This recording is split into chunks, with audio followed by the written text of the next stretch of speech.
When he turned his back from shoulder to shoulder, it looked like as wide as the tailgate of a truck. And just darkness, literal darkness, just came like all over, just all over me except where I was standing. This thing let out the most blood-curdling, mind-blowing, spine-tingling scream that you've ever heard in your life, and it cut through me like a knife. And I knew that they were going to take me. I just knew it. And then the next thing I can remember is being levitated. Well, when I look in there, I see two big eyes staring back at me. Hello and welcome. You're listening to the Bump Podcast, a place for the believers of the unexplained, monsters, and paranormal. Join us, and we'll go face to face with what goes bump in the night.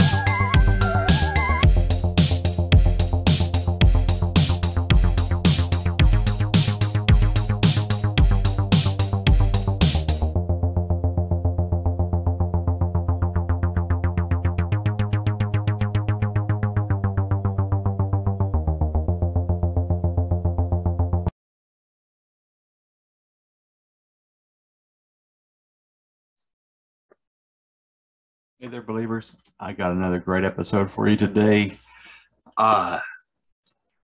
This has been a long time coming, but we have another update from Denise, the lady who has explained to us her relationship with who she calls Harry. And Harry refers to himself as an Elioud, which would be the offspring of a Nephilim. So there's fallen angel watcher, Nephilim, Elioud. Granddaddy was an angel. Okay. This Elioud, this spirit, this Bigfoot, Harry, has kept in contact with Denise even after she moved. There used to be a whole lot of gifting involved. Her earlier appearances on the show, she had visual encounters. She would go out in the woods and see where he would leave stuff. She would leave stuff for it, and back and forth, and it developed. It is furthered into this relationship where he revealed these things to her about being an Elioud, and that there was knowledge that he was wanting to share with her, things that she didn't study or anything like that, but she gained insight from this Elioud, this Harry. And Denise said that there's been some further developments. And I just feel like it's really important to talk to her. So hopefully she'll jump on here in just a minute. We'll get into these experiences that she's been having. Give me just 1 second. I'll see if I can get her on. Okay, got it. Awesome. So how's it going for the audience here? How's it going? Everything's good. Things are going good. Glad to hear it. Crazy times, but things are good. Yeah, tell me about it. All right. First thing, real fast. I know that you mentioned that you wanted to get into stories about some family stuff, as well as recapping about what's going on with Harry. Yeah.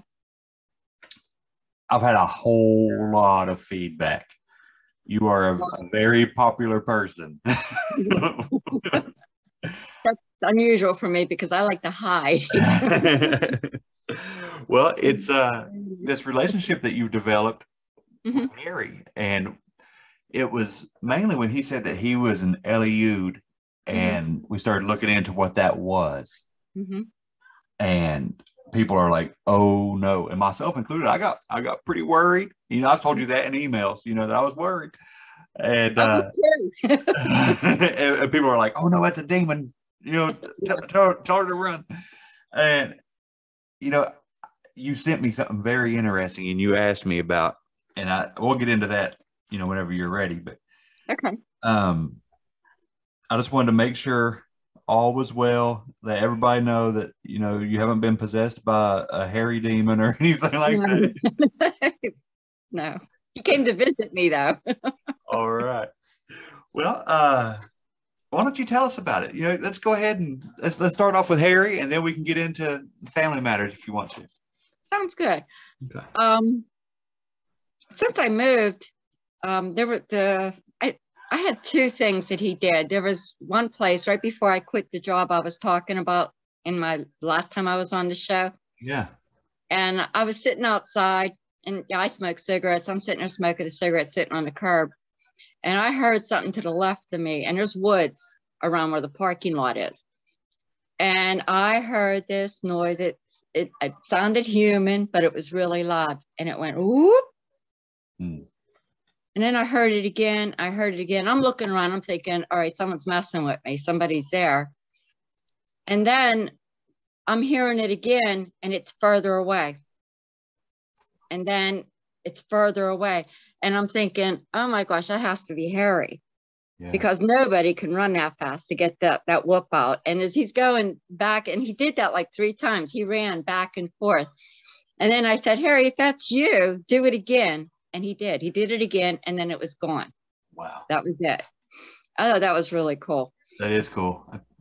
And the last time I was on the show, I wondered, what am I getting myself into here? What's going on? It's kind of weird. And I was at work one night, at the place I'm still at, and I don't know, I had this real uneasy feeling. And all I could think of is, I got to get out of here. I'm going to finish up, get the hell out of here and go.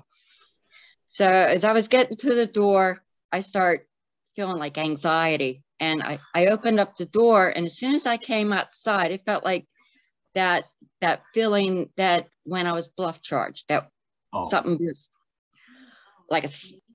something just like did that. And I said, what? And then I heard Harry say, snap out of it.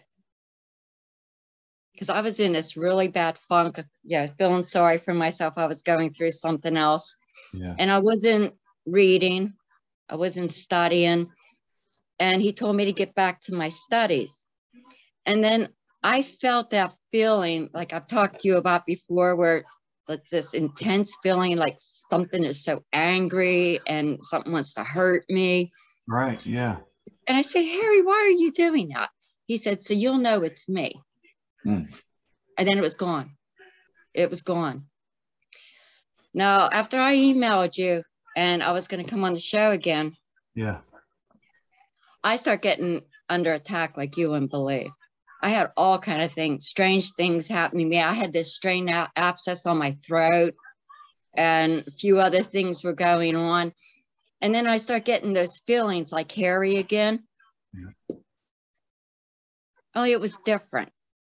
And I couldn't figure it out. So this went on for a good half of the day. I was going through one thing after another. Somebody was in my garage, but nobody could have gotten my garage. They moved something in there. Somebody took one of my flags off my porch and pulled it apart. Now, I don't know who could have done that. Different things like that. And then, like, I was starting to get that feeling again, but it was so different. It was weak. It wasn't the same as Harry's. Okay. And it felt like there was not just one, but more than one of these little Harrys or whatever it was going on. And I just sat there and I said out loud, you're not Harry. And it stopped and never came back.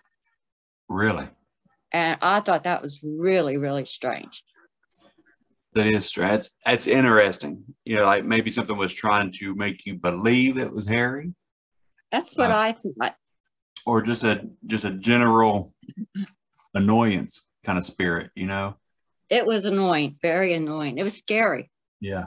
I guess it would be. Anytime you come under attack like that, and I don't know if you have an Instagram or not, but I was just sharing on there this week from the time we were recording this. I was asking people if they had any specific passages or scriptures that they like to use for prayer and protection and stuff like for spiritual warfare.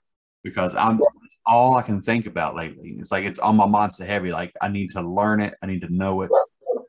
I feel like there's a time coming, that we're going to need it. Yeah.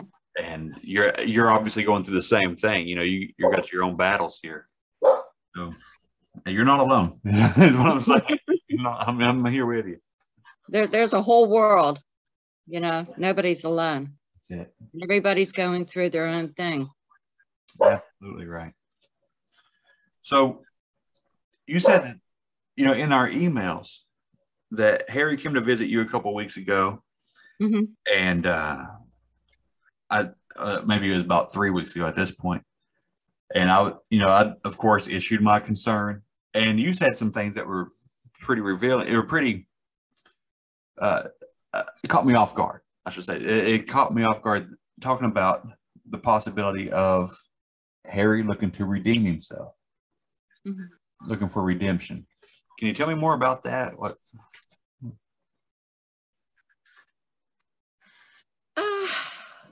I don't know how to explain it, but the way he puts it to me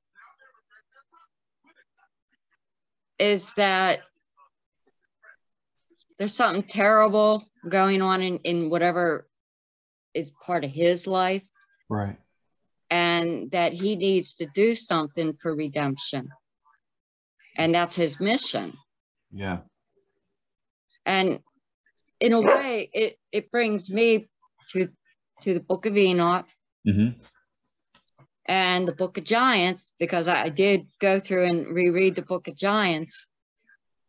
And this is maybe getting off of Harry, but it pertains to Harry, is that it talks about when Noah was born and he was different. Yes. And his father, I'm not even going to try to say the names because I'll butcher them. But his father thought that maybe he was born as a Nephilim. Wow. As a watcher. So he went to his father, who is the son of Enoch, and he told him about it.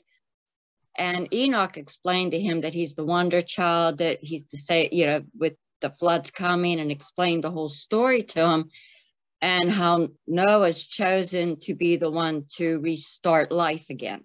Yes. And what I got from that is, like it says on the back cover of that book, that possibly the Nephilim, one Nephilim survived. Yeah. And he's going to redeem all the horrors that the other Nephilim did. And somehow, to me, Harry falls in there somewhere. Yeah. Him and his kind, maybe. Right. Yeah. Because, it's not too far-fetched that if the fallen, they took wives, they took women, they created the Nephilim. It's not far-fetched at all that the Nephilim would have continued the same thing. So there would be these Elioud, these creatures. And, when the flood come and it wiped out the Nephilim and the Elioud, or whatever their offspring. The flesh. Yes. It killed the flesh, and the spirit of these Nephilim were released, and that's the demons that we fight. Now, the Elioud, with their spirit, be a little weaker, maybe they would carry on. Also immortal, because they're still a quarter immortal. True. So would they be inherently evil as their parents, or would they be able to have redemption? That's a wonderful question.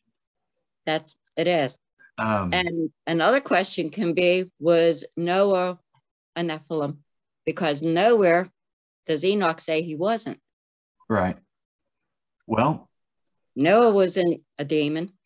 Noah was not a demon. And as far as I know, the whole purpose of the flood and why Noah was chosen was his bloodline was the only one left uncorrupted by Nephilim blood. Now, one of his son's wives, maybe they were Nephilim, or the bloodline could have existed. The bloodline could have made it. But when you said something about him being redeemed, that he was looking for redemption, I started studying. I bought a book. It's titled Angels. It's by Dr. Michael Heiser, and it talks about everything there is to know about biblical angels. The orders of angel, different species of angel or of celestial being. And that question came up: can the fallen ones be redeemed? That's one of the questions in the book. And he said the only thing biblically that he could find, and he goes through the Apocrypha, all the apocryphal texts, the Dead Sea Scrolls and all that. The only thing that he could find was that the crucifixion of Jesus Christ was for humanity's redemption. It doesn't mention angels. No. That there is basically no redemption known for the fallen. But with Harry, he would be 3/4 human. So He looks it too. does he? Yeah. Just hairy as can be, but he has a man's face. Wow. So would he be human enough? Does he? I guess he would have a soul. I guess he is a soul, right? Does he have a physical manifestation? Can he appear in physical form? Yeah, that's what I seen him as. Yeah. Yeah. That's so wild. It is. It's interesting, confusing. Yeah. But I know in the book of Enoch, I think it's in the second book of Enoch. There's 3 books of Enoch. And in the second book of Enoch, that's the one, the Slavic version of it, the Gnostics believe in it. It's written in there that Enoch tried to redeem the Nephilim. Wow. Why was he given an opportunity to redeem the Nephilim if they can't be redeemed? That there comes that part too. Yeah. Huh. That's such an interesting topic. It's such a thing to consider, because there's no way for us to know. No, there isn't. But Harry's seeking it, and you brought up another good point, about the conversations you and Harry have pertaining to Jesus. That he is, not evil in a sense of, if you rebuke him in the name of Jesus, that he'll scatter. Instead, he's telling you to draw closer to Jesus, right? Yes. And there was he told me to read those other books and stuff. Yes. The book of Adam and Eve, and some of that stuff's really way out there. Yeah. And I asked him one time, why did you have me read those? And he said it wouldn't hurt to read them. And when I think about it, it actually helped me get over that evil, mean, hateful God that I had to fear, because now I see there's a God of love, which I don't see that when I read the Old Testament. Right. The only thing I see about love is when Jesus came, and he was pure love. Yes. This other, the Yahweh or Jehovah or whatever you want to call him, is anything but. He shows mercy and everything, but he's one mean dude, spirit or whatever. So reading those, it doesn't hurt. It didn't hurt. It helped me. Good. So, okay, but do I believe all that stuff that I was reading? No. Right. But it's like anything else you read. Take what you need and leave the rest behind. You know what? That's a perfect outlook on it. It really is. You know, take from it what you need to. Don't take it all to heart. But you know, that's so true. That's a good way to look at it. And yeah, you're right. Old Testament God, he didn't fool around. You know, he didn't. He was dropping hammers on everybody. You know. Yeah, and I grew up. I was raised as a Catholic. My dad was a Protestant, and I remember back in those days when I'm going to catechism it was called. Oh yeah. And we're supposed to sit there and listen, and the priest, everything was still in Latin. And how am I supposed to learn? You know, I didn't know what he was saying. The nuns would yell at us and stuff. And I got to the point where I learned how to play hooky in catechism. You know, when I was going to catechism, you know, because I grew up Catholic too when I was a little boy. Church was already in English, you know, but my dad, he was an altar boy. He said the whole thing was in Latin. He had to learn Latin to keep up with what was being said, you know, because he had to know when to ring those bells, you know, and all that. It's like, here's your cue. Oh, so Harry's telling you to go ahead and get closer to Jesus, to draw closer to Jesus. Yeah, talk to Jesus the same way I talk to him. And he mentions a lot of things about, I mean, we were created with 7 senses, and we only use 6 of them. And the way he explained it to me, and this is how I communicate with Harry, and there's some religions that actually believe that this is a spiritual connection to God, is through the pineal gland. Yes. Okay. And when I was never forced to brush my teeth. I didn't drink water. And so I never got none of that fluoride in there. So I don't believe mine's like a raisin yet. Right. So that is how I communicate with Harry. And that's how he told me to talk to Jesus, because Jesus is always there for me. And he professes that Jesus came in the flesh as God. He's God in the flesh. Yes. And that is what really, really blew my mind. Yeah. And as you know, I have a problem with Pauline Christianity. Right. And I read through that and read through it, and not one place do I see him say or read that he says that Jesus is God in the flesh.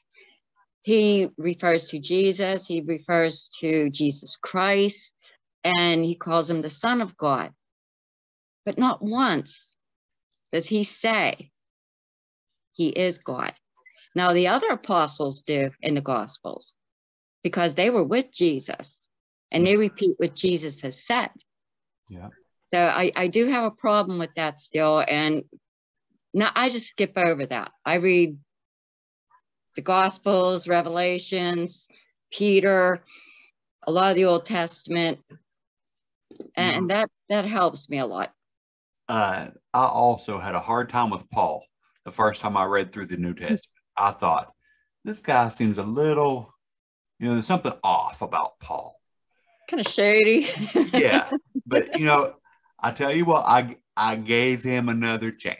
I read through it again, and I bought this amazing study Bible. Mm-hmm. But, and it helps break down a lot of things that were a little bit difficult for me to grasp. But I found a newfound appreciation for Paul. All the suffering he did to spread the word of God, So I will look through Paul's works, all his letters and stuff, and I'll see if I can find, because I thought he said something about Jesus laying down his deity to be born, as man. If I can find that, I'll holler at you. I'll that might change my opinion there and actually call Harry a liar. Well, I'm not trying to make Harry mad.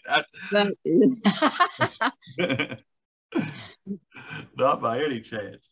You know, I think it's wonderful. And you know, you nailed something else too, Denise. I'm sorry I'm doing so much of the talking here. Oh, please do. When you're talking about the pineal gland, you know, there's a lot of people that say, you know, with run-of-the-mill Bigfoot, you know, the Sasquatch running around out here, that they may not be spiritual in a sense of thinking that they are a spirit creature, you know, that they could be a flesh and blood creature, but they still have access to that pineal gland because of their diet. It's not like man, you know, that we had the same abilities. They're more of a wild man. They're more of a natural man. And their mind speak or telepathy is something that we're supposed to be able to do. But they haven't had that pineal gland, you know, beat down or calcified or whatever. So right. I think you're dead on with what you're saying. You know, you've managed to retain some of that access, that third eye connection, and it keeps you open. Now, great. And you know, dogs. I think dogs have a lot of that going on because they instinctively know things. Yeah. And it's like my dog, she'll park at certain cars as I'm walking her, and then I'll look and say, "Oh, I see why you're barking at that one." They're driving past. Some creeper in that car. Yeah. Oh my goodness. They instinctively know good from bad too. There's, you know, she's mostly friendly to most people, but there's some people, her hair will stand up on her end and she'll show her teeth. Yep. And I know why. Well, you know, we get those gut feelings. Yeah. So if we are still getting gut feelings, we have to trust an animal's instincts, you know? Right. That's what that is. You know, our gut feeling is our instinct, you know? Our gut and our pineal gland are attached too. I believe that. And I believe that's how the Holy Spirit works in us too, because, you know, we need that nudge, get that strong gut feeling about something. Yes. Sometimes I need a slap in the back of my head. You know, I need that. Oh, so Harry's doing good. Harry's helping you. Yeah. And it's like, you know, that's what he told me. You'll know it's me. And he was right. Wow. I knew it was him. It wasn't him when those little Harrys were tormenting me. Right. Yeah. Whatever those little things were. Maybe sick Harry was in, you know. I don't want them coming back. No. Burn sage. Yeah, for real. Because that, you know, any kind of demonic or unclean spirit, if that's what you know, I'd rather call it unclean. Maybe Harry can intervene on that. You know, I mean, there's spiritual warfare all the time. There's always good versus evil going on. Right. Maybe he's got the ability to take care of some of that stuff. That would be cool. He hasn't told me about it yet. Yeah, it's wild that stuff's it's real, and I wish I could see that side, but it's probably for our own good that we don't. You know. Sometimes I think that some of these people that talk about their encounters, and by no means am I suggesting anybody do what I did. Right. You know, because they could be in extreme danger. But test it. If one's coming around and trying to get your attention, and like I said before, I had a spiritual friend that said, find out what he wants. Maybe he has a message for you. Right. And he's done so much and helped me so much. Well, that's great. Yeah, that's a relief to me. I mean, I worried over you. Like, I hope everything's okay. I don't want this evil force to be trying to misguide somebody. And people were messaging me, you have to get a hold of her. Let her know what's going on. And please tell her I said such and such. And yeah, a lot of people. I'm not exaggerating. This is some scary stuff. It is. Yeah. It it's is. scary stuff. It's eternal kind of things, Yeah. you know, but it's a relief to me. Whatever path Harry is on, it sounds like he's on the side of the good guys. I think So that's good. some of his personality traits are pretty funny. Some of the interactions we've had, the time that I smelt him, Yeah. and I was out cutting my grass, and I smelt him. And Harry, is that you? It was him. And I said, you really smell bad. And I asked him, do you take baths? And he says, no. I says, well, then do you swim? And he said, yeah. I says, well, why don't you go take a swim? And then, you know, I didn't smell him anymore after that. Oh my goodness. It's turned into a real relationship, like a real Friendship. Yeah, real friendship. Yeah. And he's part human, so why not? Right. Yeah. Yeah. Different, but he's still part human. Yeah. That's wild. I love it. I love it. All right. If you have more Harry, tell me all about it. If you don't have more Harry, you were telling me that you had some family. Yes. And perhaps your own encounter from the past or experience in the past that you had not recognized. Yes. I'll start with my brother. Okay. We used to spend a lot of time in the woods when I was growing up. That was the thing back then. Everyone was hanging out in the woods, doing whatever. Some good things, not so good things. But anyway, he come running home one night, and he was with a couple of his other buddies. And he said that he seen something he thought was an ape. But it wasn't as big, like 10 feet tall or anything. Right. But they seen it and they ran. He was white as a ghost when he got home. Really? That was one encounter. And this was all going on. This is in Hopewell Township in Beaver County. Uh-huh. And a lot of woods here. And my sister, she lives in another rural area, a little bit past where I used to live. And it's in Hanover Township. And she lived on a road called Harsherville Road. And she worked a job where, she had to leave for work at 3:30 in the morning, 4 o'clock in the morning to go to work. And she would carpool with these other girls. And there was one morning when they were picking her up. And she said, as soon as she got in the car, this big, dark, hairy thing ran across the road. Really? And they all seen it. Wow. So it wasn't just one person. And the funny thing about that is in the BFRO, where they have the sightings, there's a sighting in her area where she was living. Yeah, and then they were camping in her backyard one time. I wasn't there, but my other brother was telling me about it, where they heard something big and heavy walking around the tent. And they thought it was my sister's husband. And they looked and he's laying there sleeping. Oh, wow. And all they did, they got up, they ran in the house. So they thought that might have been an encounter there. Something just walking around the tent. And when I was a teenager, we had this drive-in. It was called Cane Road Drive-In. And behind the drive-in, there was a hill, and we would go through the woods from where I lived to get to this drive-in. So I was with a group of people. We were back here watching the movie. We had our little radio tuned into it. And I heard what everybody heard it, but I thought it sounded like gunshots. And now that I think about it, it sounded like the tree knocks that Harry used to do. Oh, wow. Yeah. And all of a sudden I hear, run. So we start running and we're running. No one's stopping. And then I was wearing flip-flops and one of my shoes flew off. And I was turning around to go back and get it. And one of the guys that was there, he grabbed me and says, no, you can't go back. I said, why? He goes, you don't want to know. Just keep running. We ran all the way until we got under the street light up on the street. Yeah. And we never talked about it again. Oh my gosh.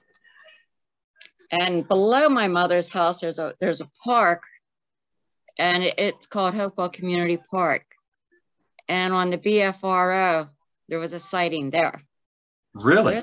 Yeah, there's a lot of activity in that area. You know, you're the second person today that I talked to about Pennsylvania and Sasquatch stuff. This is wild. A lot of it. There really is. Mm-hmm. Is this Western Pennsylvania by chance? Southwestern. Southwest. Okay. Yeah. Beaver County. And like I was saying before about where I used to live, I was able to see this body of water. Well, it's called the Ambridge Reservoir. Mm-hmm. And I could see it from my porch. And this is where I thought, Harry was going back and forth from. And I have 2 nephews, and you're not allowed to fish here. And that's why, this could be why a lot of people don't put it out there when they have these things that go on. But I've heard them and numerous other people in there fishing, and they actually have whole trees thrown at them. Oh my goodness. And there was a sighting there on the BFRO too. Really? Yeah. At this community park. Is it like city owned, county owned, or is it state land? Ambridge Reservoir is actually owned by the town of Ambridge. That's their drinking water. Okay. And Ambridge is actually across the river, Ohio River, from where this is at. But their water is pumped there. Yeah. Yeah. So, yeah, you're not supposed to be back here. Wow. But I've been back here many a times. Yeah. And I've never actually had anything strange happen to me there, or maybe I just didn't notice it. So a lot of times you just don't notice things. Exactly. I think about that kind of stuff all the time. Like when I was a kid, to me, it was downtown that I lived in. Okay, downtown, which was not like towns, big towns. It was downtown Logan, West Virginia is like there's a few hundred people, not not right. thousands of people. Yeah, I get it. And I lived in this 100-year-old house, this stone house that we were poor, and people, a friend of the family allowed us to live there rent free. Mm-hmm. Just try to keep up with this old home. My mom, raised us in there.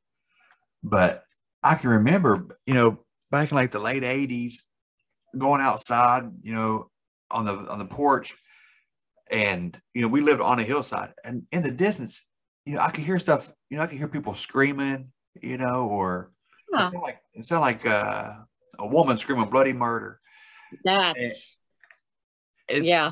I was like, something must have scared her. And you just go back in the house.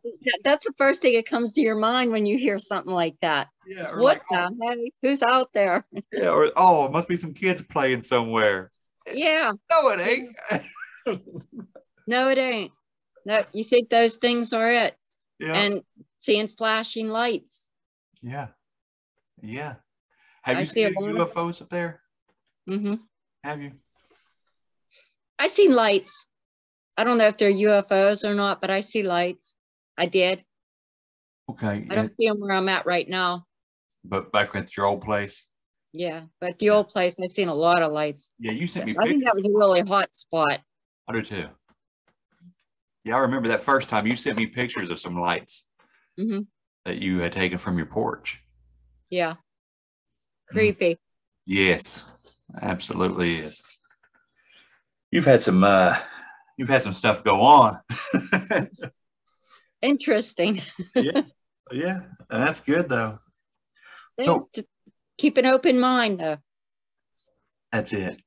Let me ask you though, why do you think? And I don't mean any disrespect by this at all. I mean, you know me by now. Why do you think you were selected?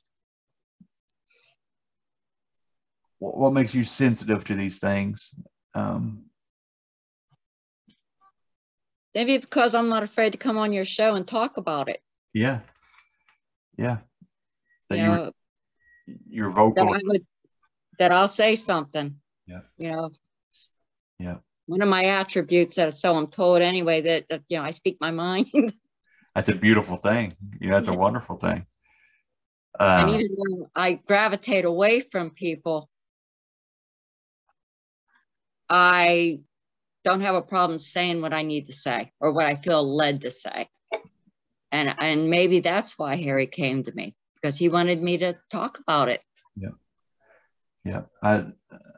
I believe what you have to say is important, you know, and I appreciate you doing it. And I think you're right. A lot of people, if something like this went on, they would deny it. Mm-hmm. You know, they would try to drink it away or something. You know what I mean? Admit themselves. Yeah. Yeah. I mean, anything. Yeah. I mean, to be approached like this, you're open-minded enough and brave enough to talk about it, you know, to bring it out. I think that's a wonderful thing, and I appreciate you doing it, and I appreciate you letting me share your story. You know, I think it's wonderful. I thank you. I really do. Is there anything that we haven't gone over that we needed to catch up on? I mentioned before about going to 150 different churches and stuff, and there was something you were talking about a few weeks ago on your show when you were having that little conversation about speaking in tongues. Yes. And I don't know if I'm going to share it, to heck with it. Yeah. But how I got to going to all these churches is, I was in a really bad marriage. And every time we'd broke up, I'd get with my girlfriend and we'd church hop. Yeah. We'd go from church to church. And she decided that she wanted to go to this one Catholic church in a small little area, nice little church. So we went there.